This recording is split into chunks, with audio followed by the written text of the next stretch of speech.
오늘 우리가 함께 나눌 하나님의 말씀은 누가복음 1장 1절로 4절 말씀을 한 번 더 나누도록 하겠습니다. 누가복음 1장 1절 말씀부터 4절 말씀 교독하는 방법으로 읽겠습니다. 우리 중에 이루어진 사실에 대하여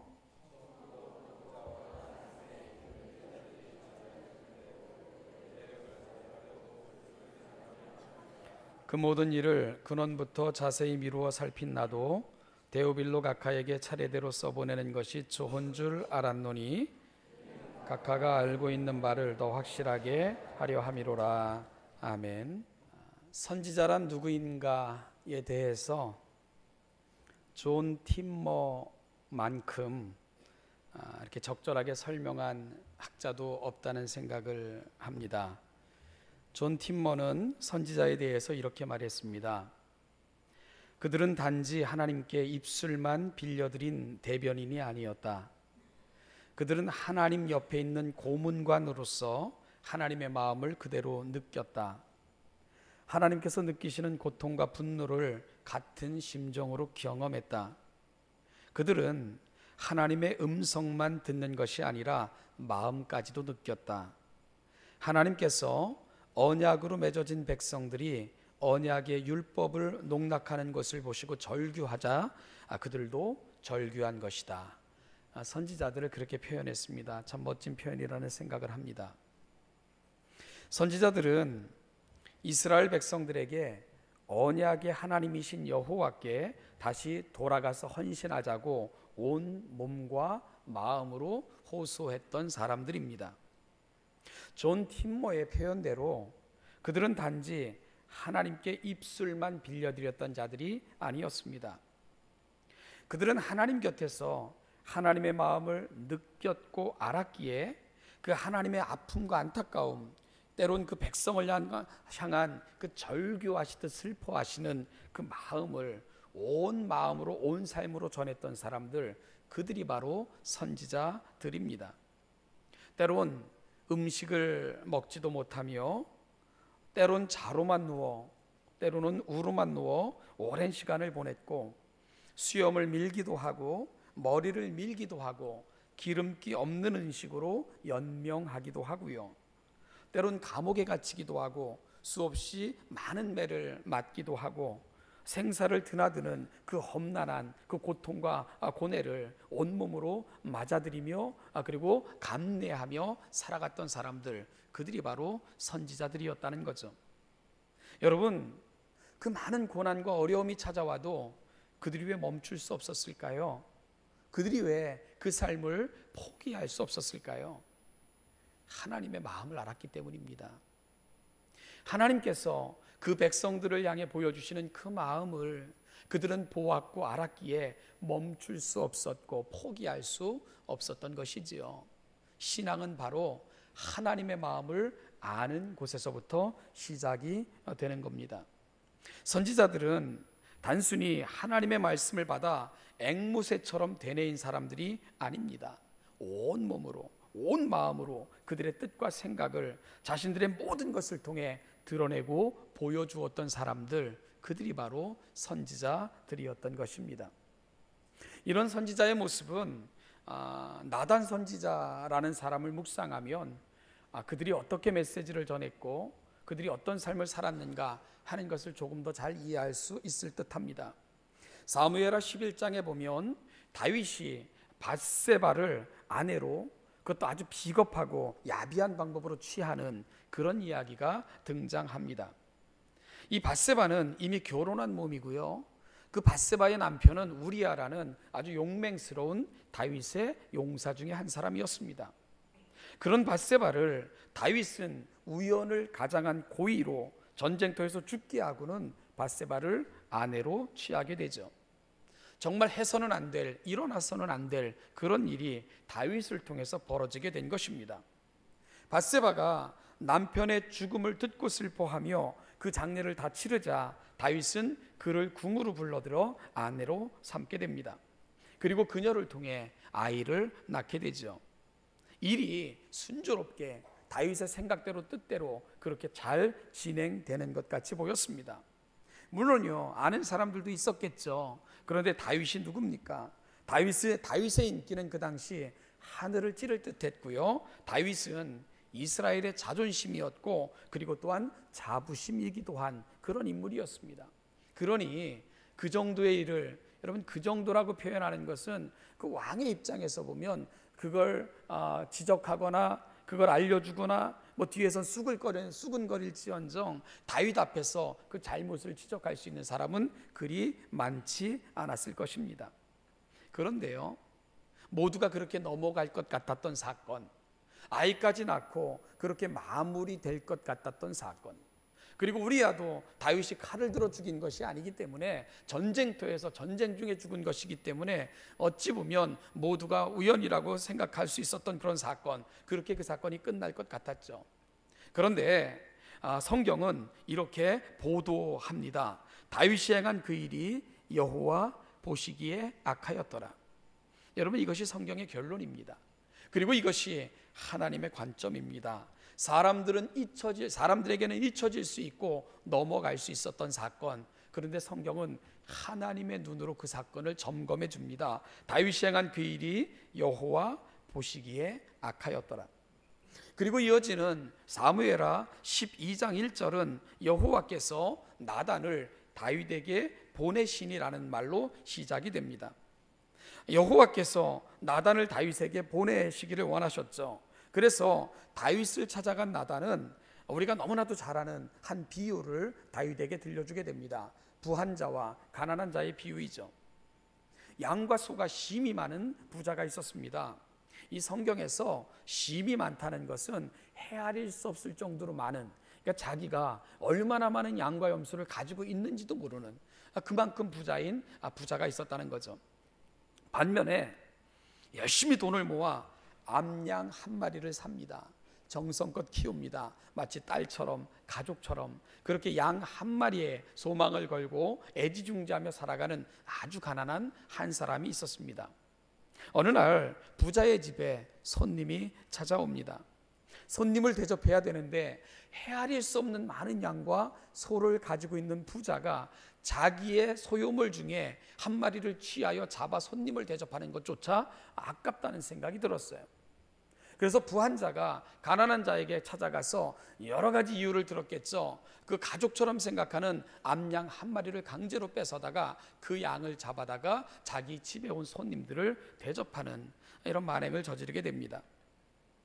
이런 이야기를 나단이 다윗에게 들려주고 있는 거예요. 그러자 이 이야기를 듣던 다윗은 노하여 나단에게 소리를 칩니다. 여호와의 살아계심을 두고 맹세하노니 이 일을 행한 그 사람은 마땅히 죽을 자라. 그가 불쌍히 여기지 아니하고 이런 일을 행하였으니 그 암양 새끼를 4배나 갚아주어야 하리라 하면서 화를 내며 노를 바라며 그렇게 나단에게 이 일을 처리할 것을 지시합니다. 여러분, 이런 상황을 뭐라고 말하는 거죠? 자충수를 뜬다, 그렇게 말하는 거예요. 다윗이 노를 내며 하는 그 말을 가만히 듣던 나단이 조용히 한 말이 합니다. 그 사람이 당신이요, 그 부자가 바로 다윗 왕 당신입니다. 이렇게 이야기를 합니다. 그러면서 나단은 왜 다윗이 그 못된 부자와 동일한 인물일 수밖에 없는가를 밧세바 사건을 들어 하나하나 설명을 해내기 시작을 합니다. 제가 오늘 읽은 본문인 누가복음과 전혀 상관없는 것 같아 보이는 이 이야기를 꺼내든 것은요, 나단과 혹은 선지자들이 전한 메시지를 이해하고자 함입니다. 그리고 또한 하나님의 사람들은 성경을 어떻게 기록했는가 하는 것을 여러분들에게 들려주고자 이야기를 먼저 꺼낸 것입니다. 성경에 보면 하나님께서 다윗의 범죄로 인하여 슬퍼하시는 하나님의 마음을 저와 여러분들에게 전해줍니다. 그리고 이 마음을 하나님은 나단을 통해 다윗에게 전달하시기를 원하셨습니다. 그러면 여러분, 하나님께서 나단을 다윗에게 보내시면서 하나님께서는 나단에게 야 가서 이런 비유를 통해 가지고 다윗의 마음을 돌이키고 그를 책망하라 이렇게 말씀하셨을까요? 그렇지 않았을 것입니다. 나단은 하나님의 마음을 느꼈던 거예요. 그리고 하나님께서 자신을 다윗에게로 보내시고자 하실 때에 생각했겠죠. 어떻게 이야기를 전할까? 어떻게 하나님의 마음을 전할까? 어떻게 하면 다윗의 마음을 돌이킬 수 있을까? 어떻게 하면 그 마음 속에 하나님의 이 애절한 마음을 내가 전달할 수 있을까? 밤새 고민하며 생각했을 것 아니겠습니까? 그러면서 나단은 가장 효과적인 이야기를 생각해낸 거죠. 바로 가난한 자와 부한 자의 이야기를 통해서 다윗의 마음을 움직여 자신의 죄를 깨닫고 돌이켜 회개하는 자리에 이르기를 소망하며, 나단은 밤새 그 이야기를 구상하고 그리고 그 이야기를 가슴에 담고 그렇게 나아가 그는 구상한 이야기를 다윗에게 들려 주었을 것입니다. 나단은 그 하나님의 마음을 전하기 위해, 그리고 또한 다윗 앞에 서기 위해 수없이 많은 시간을 고민하고 생각하고 방법을 찾으면서 그렇게 다윗 앞에 나아가 준비한 이야기를 전했던 것입니다. 사랑하는 여러분, 그리고 나단은 지혜 있게 이 비유를 통해 다윗의 마음을 움직일 수 있었고, 다윗으로 하여금 자신이 지은 죄가 얼마나 여호와 앞에서 큰 죄인가를 깨닫게 하는 일에 성공할 수 있었던 것입니다. 그리고 그의 마음을 바꾸는데 성공할 수 있었던 거죠. 그리고 우리는 그의 이 지혜롭고 이 감동적인 이야기를 성경의 일부로 하나님의 말씀으로 읽을 수 있게 된 것입니다. 말씀드렸지만 오늘 제가 선지자의 이야기로 오늘 말씀을 시작하는 것은 성경이 우리에게 어떻게 왔으며, 그리고 이 사실, 오늘 우리에게 전달된 이 성경의 이야기는 우리에게 어떤 의미와 교훈을 전달해 주는가, 그 의미를 여러분과 잠시 나누고 싶어서 이 이야기를 서론적으로 여러분에게 들려드린 것입니다. 성경은요, 두 개의 얼굴을 가지고 있습니다. 하나는 하나님의 얼굴이고 또 다른 하나는 사람의 얼굴입니다. 하나님의 얼굴이라 함은 성경이 거룩한 하나님의 말씀이고 하나님의 뜻을 담아 전달하는 유일한 역할과 통로로서의 역할, 그것이 바로 성경이 하나님의 얼굴이라는 측면의 이야기로 제가 전달을 한 것입니다. 반면에 사람의 얼굴을 갖고 있다 함은 그 거룩한 하나님의 뜻을 인간 저자를 통하셔서, 인간 저자를 사용하셔서 전달했다는 측면에서 사람의 얼굴을 갖고 있다, 이렇게 말씀을 드린 겁니다. 여기서 하나님께서 그 거룩하신 뜻을 인간 저자를 통해 인간 저자를 사용하셔서 전달하셨다고 할 때, 여러분, 이 말은 인간을 마치 로봇이나 아니면 단순하게 들려지는 것을 받아 적는 서기보 정도로 사용하셨다는 뜻이 결코 아닙니다. 성경을 기록한 저자들은 하나님의 귀한 은혜를 경험했을 때, 혹은 하나님의 뜻과 그 마음을 알았을 때 최선을 다해서 자신에게 찾아오셔서 감동하시고 거룩한 뜻을 보여주신 그분을 보여주고자 애쓰고 노력을 했습니다. 그 거룩한 감동일 때 성경의 저자들은 최선을 다해서 이 하나님의 뜻을 때로는 기록하기도 하고 때로는 그 말씀을 들어야 되는 사람들에게 전하기를 원했습니다. 그럴 때 성경을 기록할 때, 전할 때 그들은 자신의 모든 것, 지식, 배경, 문학적 소양, 모든 지혜를 다 동원해서 하나님의 그 거룩한 뜻을 전하고자 노력했다는 것입니다. 그럴 때 하나님은 그들을 감동하셔서 거짓과 오류로부터 그들을 보호하셨고요, 그들의 기록을 하나님의 뜻을 전달하고 이 땅의 그 구원을 드러내는 하나님의 거룩한 도구로 사용하신 것입니다. 그렇게 그들의 글은 성경이 된 것입니다. 그들의 기록은 그렇게 하나님의 거룩한 말씀이 될 수 있었던 것입니다. 그래서 성경은 두 개의 얼굴, 다시 말하면 두 개의 성격인 하나님의 말씀으로서의 성격과 사람의 글로서의 성격을 성경은 동시에 지닐 수 있게 된 것입니다. 그래서요, 우리는 성경을 읽을 때 이 두 가지 면을 고려해야 됩니다. 가장 중요한 고려는 오늘 우리가 읽고 있는 이 말씀이 하나님의 거룩한 뜻이며 하나님의 살아계신 말씀인 것을 인식하며 나아가는 그 태도가 매우 중요합니다. 반면에 이 글을 하나님께서는 하늘에서 뚝 던져주시는 방식으로 그렇게 주신 것이 아니라 인간 저자들을 통해 주셨기 때문에 우리는 그 글을 기록한 저자의 형편, 그리고 그 저자가 처해 있었던 상황, 그리고 그 글을 전달하고자 했던 대상, 그들이 처해 있었던 삶의 정황들, 그리고 왜 이 글을 썼는가, 이런 것들을 종합적으로 고려하면서 성경을 읽어 나가야 됩니다. 이런 과정을 통해 하나님께서는 인간 저자들을 통해 그분의 말씀을 주셨고, 우리는 인간 저자의 글을 통해 하나님의 거룩하신 그 감동하심에 이르게 되는 것이고, 거룩한 뜻을 알아가게 되는 것이고, 하나님의 그 위대하고 거룩한 구원에 참여할 지식과 지혜를 얻게 되는 것입니다. 우리는 이런 질문을 해요. 그렇다면 성경 저자들은 자신이 글을 쓸 때부터 그것이 성경인 줄 알았을까? 그들은 글을 쓸 때부터 이것이 성경이 되리라는 것을 알고 글을 썼을까? 여러분의 대답은 뭡니까? 어떻게 생각하시죠? 제 대답은 아마 몰랐을 것입니다. 단지 그들은 자신을 만나주신 하나님, 그렇게 자신들에게 다가오신 거룩하신 하나님, 그리고 자신들에게 찾아오셨을 뿐만 아니라 그 시대를 향해서 인류를 향해 갖고 계신 하나님의 그 간절함, 여러분 이것을 알았을 때에 그들은 열심을 다해, 최선을 다해 모든 것을 동원하여 이 하나님을 보여주고 싶어 했을 것입니다. 열심을 다해 기록했을 것이고요, 최선을 다해 기록했을 것입니다.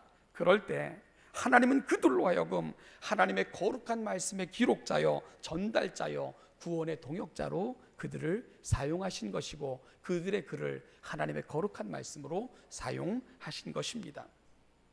오늘 본문에서 누가는 이러한 사실을 너무나도 잘 보여주고 있습니다.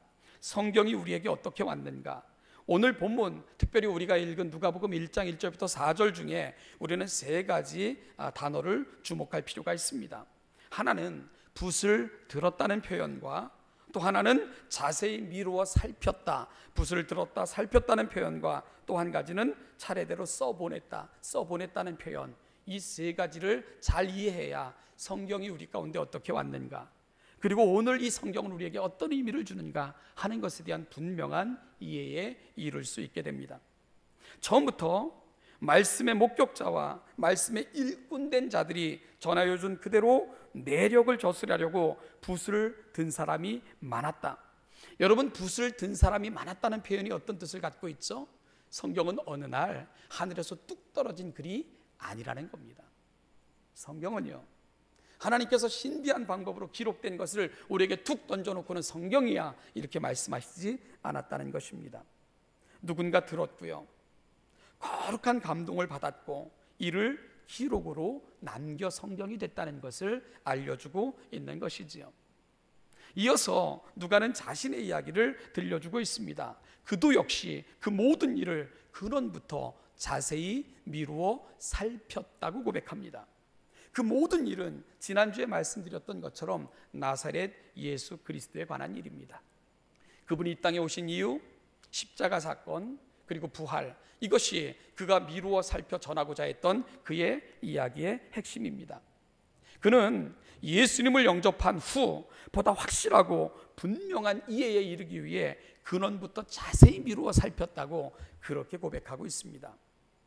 근원부터 자세히 살폈다는 것은 예수님 사건을 성경적 진실을 근거로 해서 하나하나 다 살펴나갔다는 그런 뜻을 갖고 있고요, 또한 그분이 행하신 것에 대해서 증언하는 사람들의 증언을 자세히 들었고, 또한 이미 기록된 것들, 누가가 복음서를 기록하기 이전에 이미 예수님에 관한 기록들이 존재하고 있었던 것을 전제하고 있는 겁니다. 그걸 다 읽었다는 거예요.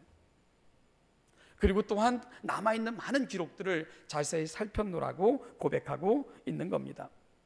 그 결과 여러분, 그의 마음속에 어떤 생각이 들었죠?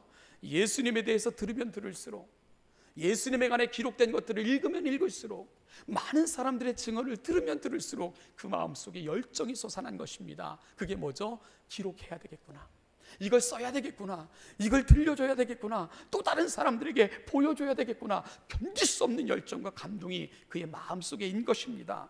그 부분을 가리켜서 좋은 줄로 알았노니, 이것이 맞다, 이렇게 해야 된다 하는 강렬한 열망이 자신의 가슴 속에 일었다는 것을 좋은 줄로 알았노니 이렇게 표현하고 있는 것입니다.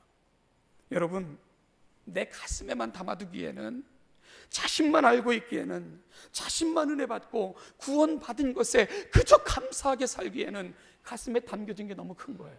나를 찾아오신 하나님의 사랑이 너무 큰 것입니다. 나를 만나주신 그 거룩한 감동이 견딜 수 없도록 그의 가슴 속에 뜨거운 것으로 그렇게 남게 된 것입니다. 여러분, 그는 아직도 이 복음을 모르는 자들에게 복음을 전해야 되겠다는 강렬한 열망을 갖게 된 거예요. 혹은 알기는 알지만, 그리고 교회는 왔다 갔다 하지만, 그리고 예수님의 십자가와 부활에 대해서 너무 많이 들어서 그것이 마치 내 신앙인 것 같지만 인격적으로 하나님을 만나지 못한 채 여전히 글로바의 수준, 데오빌로의 수준으로 남아있는 사람들에게 예수님을 만나야 된다는 것, 예수님을 영접해야 된다는 것, 인격적으로 그분과 교제 속에 들어가야지만 구원에 이를 수 있다는 것, 이 사실을 보여주고 싶었던 것입니다. 그래서 누가는 이걸 전하고자, 이걸 보여주고자, 이걸 전달하고자 많은 사람들을 이 은혜 가운데 초청하고자 그는 붓을 들어 이 기록을, 이 거룩한 이야기를 쓰기 시작했던 것입니다. 특히 누가는 의사이며 또 역사가로 그렇게 알려진 인물입니다. 하나님은 하나님의 거룩한 말씀을 우리에게 전달해 주실 때에 저자의 모든 것을 사용하셨다고 말씀을 드렸죠.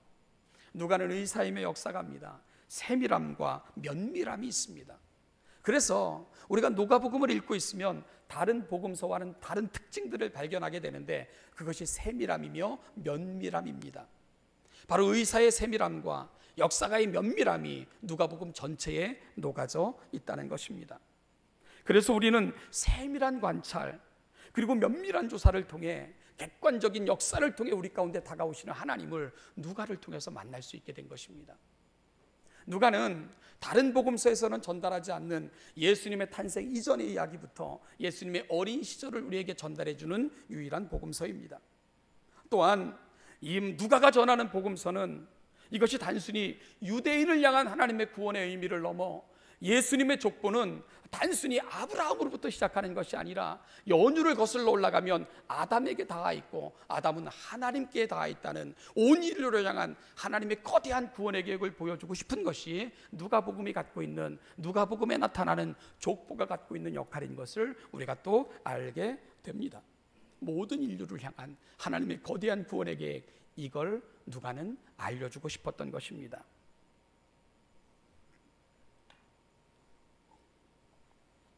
사랑하는 신원예담교회 성도 여러분,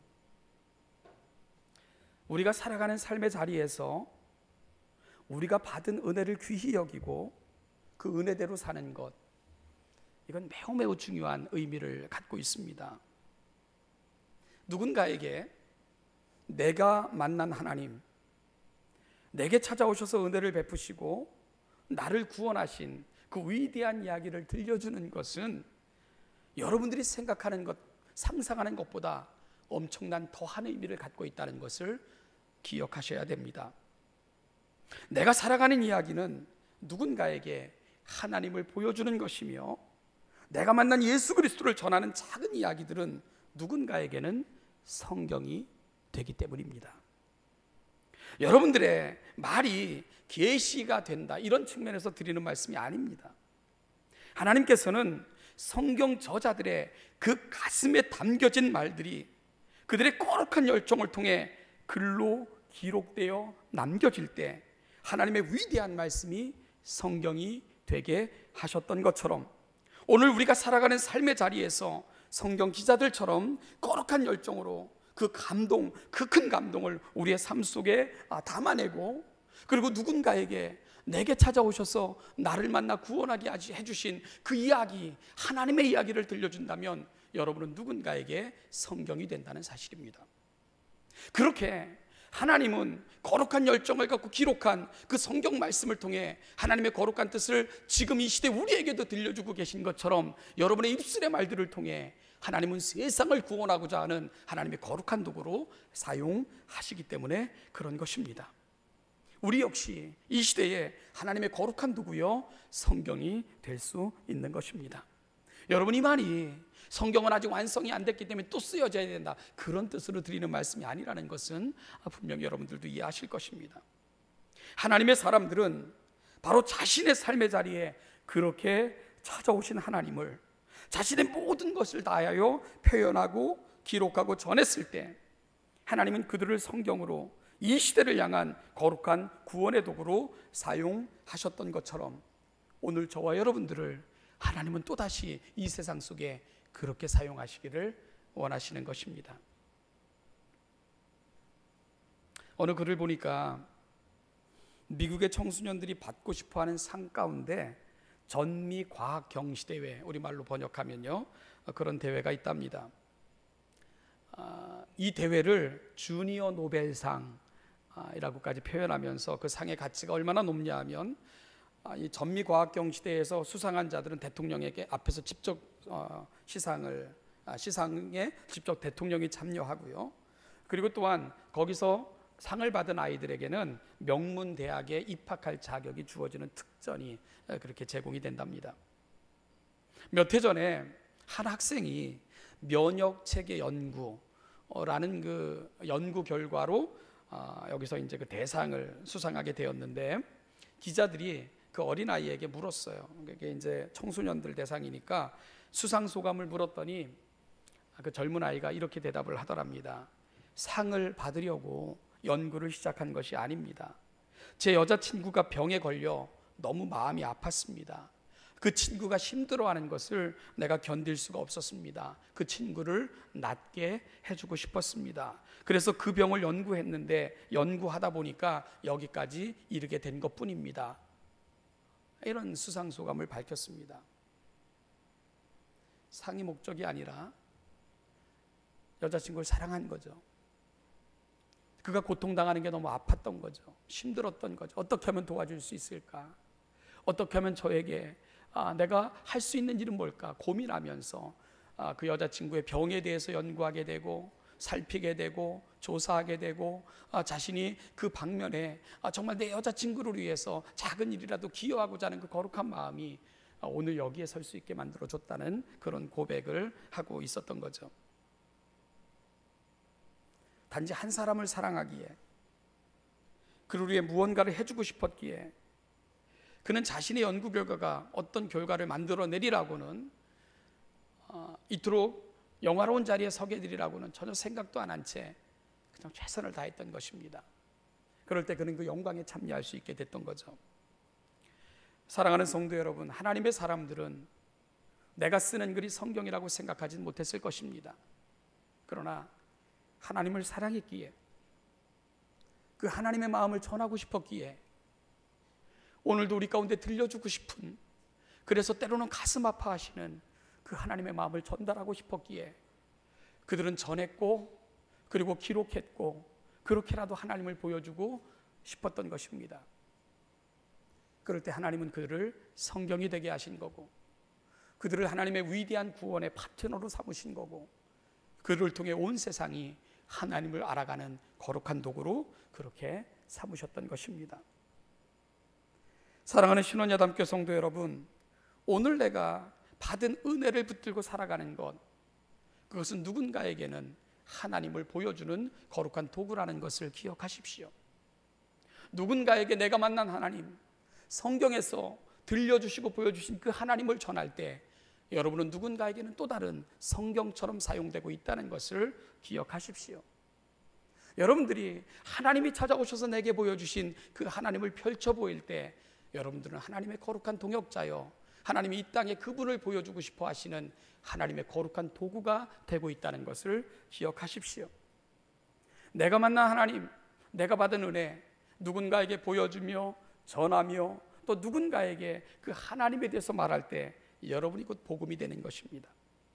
여러분이 누군가에겐 곧 성경이 되는 것입니다.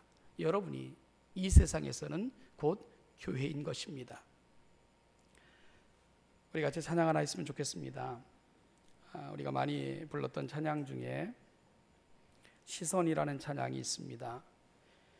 내게로부터 눈을 들어 주를 보기 시작할 때 주의 일을 보게 하시고 하늘의 꿈을 꾸게 하시고 우리의 삶이 하나님의 역사가 되고 나라가 되고 거룩한 하나님의 일이 되게 하옵소서. 소망하며 같이 찬양 하나 같이 했으면 좋겠습니다.